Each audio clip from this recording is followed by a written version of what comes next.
Remote control ટ્રકમાં આપણી પાસે હવે નવી વેરાયટી આવી ગઈ છે, જેમાં 4 ફંક્શન રિમોટમાં રહેવાના છે. આગળ પાછળ, લેફ્ટ અને રાઈટ, ઓટોમેટિક અને ફૂલ સ્પીડ રહેવાની છે.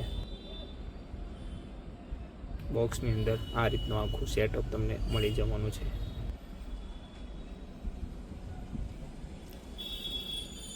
ટ્રકમાં 4 બોક્સ આપેલા છે.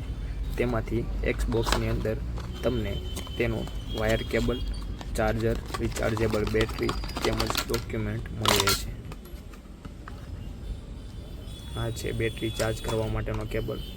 આ આપેલી છે રિચાર્જેબલ બેટરી. ટ્રકમાં સ્મોક સિસ્ટમ હોવાથી પાણી નાખવા માટે આપેલી છે.